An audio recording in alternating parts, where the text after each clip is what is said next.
Jeff Jarvis, the author of the upcoming book, Public Parts. Jeff, you've invented a term, publicness. What does the word mean? Well, the problem is the word publicity, which would be the right word to use, is now so freighted with PR and marketing, meaning that I've chosen publicness. And what it means really is it's not the opposite of privacy. We need both in our lives. But my fear is that these days we yammer on so much about privacy, privacy, privacy, that we risk giving up the benefits of the connections and the publicness that the web and all these new tools bring to us. So I'm just going to try to urge that people consider both as they decide whether they're going to keep data and information private or share it with the world.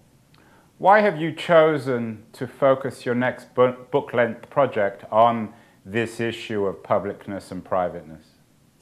Because I think there is so much discussion of this now, and I thought that I saw something missing in that discussion, that it focuses on the dangers and the fears of privacy, which fine. It's wise when things change in the world to imagine what could go wrong and to manage around that. But if all we do is try to lock down to be 100% safe, that's not a very fun world, and it's not a very productive world, and we give up a great deal.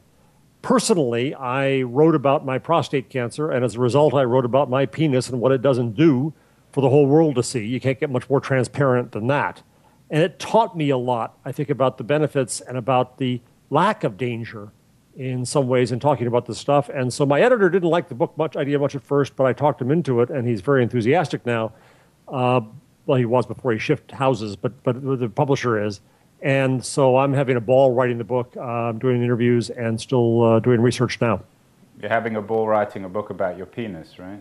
What the heck? Well, even if it's, it would have been nicer if I'd wrote it before, but it still worked right. So what did you learn, Jeff, about this experience of revealing a serious potential illness on the internet?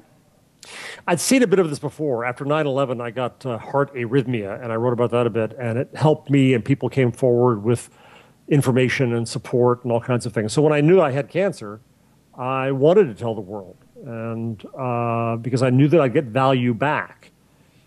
I got support. I got great information.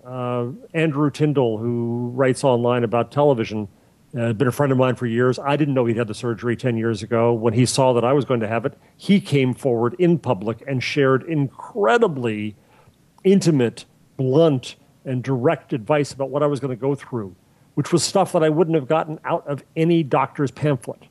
And I can't tell you how much that how helpful that was in terms of going through this process and knowing what to expect. And so we, in turn, shared that with the next people who come along. We've, inspired a few men to get their PSA tested. I hope you have, Andrew. Have you had your PSA tested? I think I have. All right, well, make sure. We've, I wouldn't acknowledge it in public. You wouldn't, no. Other people have told their stories. There's nothing but good came of it. Nothing but good? Mark Day accused me of oversharing. The problem with his piece was it was more a case of overwriting. That's it. One guy attacked me in Twitter saying that I was using my cancer to sell books. My friends in Twitter came along and attacked him for me. No, nothing bad has come of this.